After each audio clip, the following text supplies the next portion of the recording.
Hello, I'm Margot Pilatus. Welcome to Study English, IELTS preparation. Today we're going to look at ways of discussing a topic. When you're writing or speaking, you can present facts or you can use your opinion. But how can you tell the difference? Today we'll find out. We're going to listen to a scientist talking about vitamin D and cancer. In this clip, see if you can hear both facts and opinions being used. I believe that the public health problem for vitamin D deficiency is quite significant.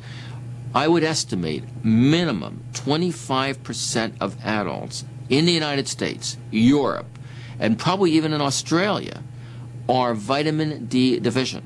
I mean, if you think about it, over 250,000 women in the United States will develop breast cancer this year. Something like 50,000 will die. If 25% of those breast cancers could have been averted, prevented in some way, just by having a little exposure to sunlight, would have been really tremendous. So he was talking about the links between vitamin D and cancer. Many Australians these days are avoiding the sun because they know it can cause skin cancer. But by avoiding the sun, they're missing out on vitamin D, the vitamin that you get from sunshine. And this is leading to other health problems. When you're reading, writing, or listening to an argument like this, it's important to be able to tell the difference between statements of fact and statements of opinion. But how can you tell the difference? Well, there are a number of ways you can express your opinion. Today, we're going to look at two of these, using phrases that express an opinion and using modal verbs. First, let's look at some phrases. The key words to listen for when you're trying to decide whether someone is talking about facts or opinions are words like believe, think, argue, feel, opinion, or view. These vary from formal to informal. If I was talking with my friends, I might say, I think or I believe. If I was in a class or tutorial, I might say, in my opinion, or in my view. But if I was writing an essay or giving a very formal talk, I'd probably choose, it is believed, or it is thought. In formal writing, many people think you should avoid using the word I, even if you are giving an opinion. Here's the clip again. Listen for some of those phrases. I believe that the public health problem for vitamin D deficiency is quite significant. I mean, if you think about it, over 250,000 women in the United States will develop breast cancer this year. Something like 50,000 will die. Another way we can express opinions is by using modal verbs. Modal verbs express opinions and attitudes. They make statements less certain or less definite. They can also be used for recommending and advising. Here are the modal verbs used for opinions. Would, should, could, might. These words signal that the speaker is giving an opinion. Look at these examples.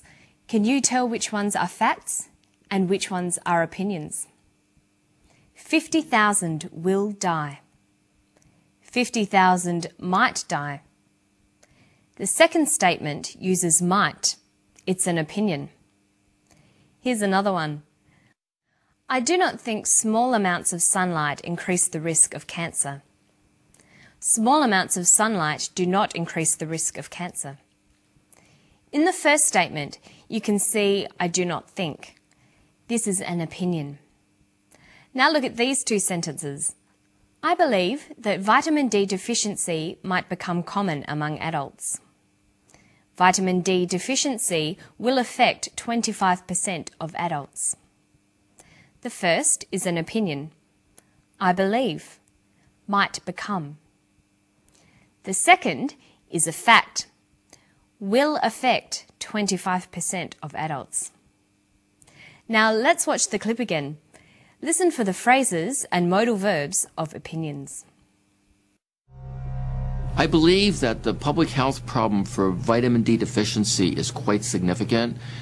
I would estimate minimum 25% of adults in the United States, Europe, and probably even in Australia are vitamin D deficient. I mean, if you think about it, over 250,000 women in the United States will develop breast cancer this year.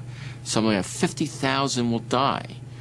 If 25% of those breast cancers could have been averted, prevented in some way, just by having a little exposure to sunlight, would have been really tremendous.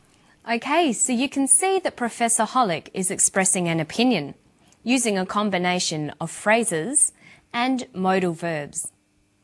But now we're going to look at some pronunciation tips. When you're learning English, there are 3 very important parts of pronunciation. They are word stress, sentence rhythm, and intonation.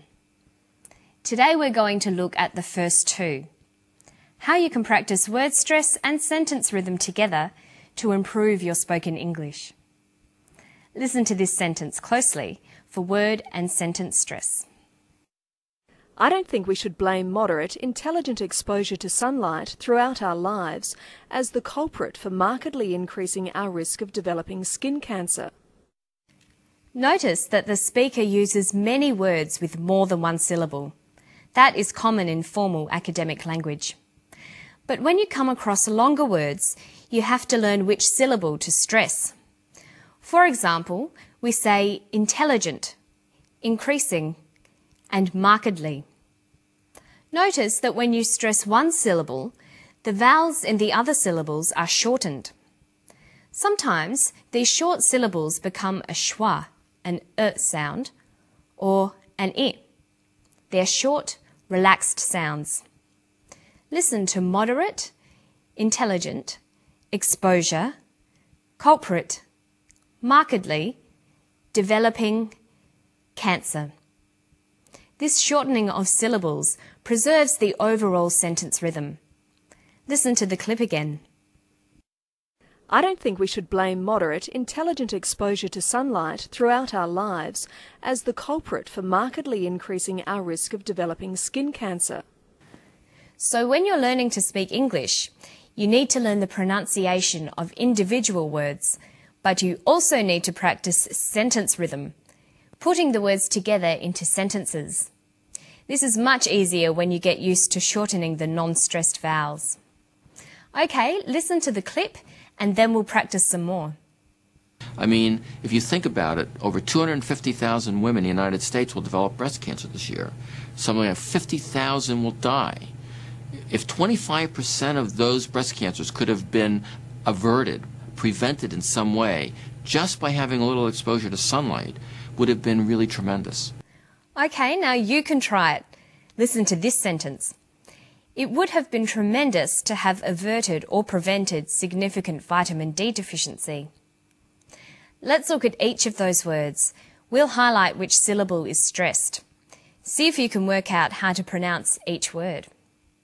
Tremendous, averted, prevented, significant, vitamin, deficiency. Okay, now let's see what happens when we put these words back into a sentence. It would have been tremendous to have averted or prevented significant vitamin D deficiency.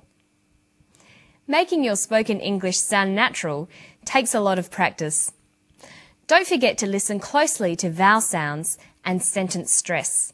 And remember to practice reading and writing in English every day. And that's all from me today. I'll see you next time on Study English. Bye.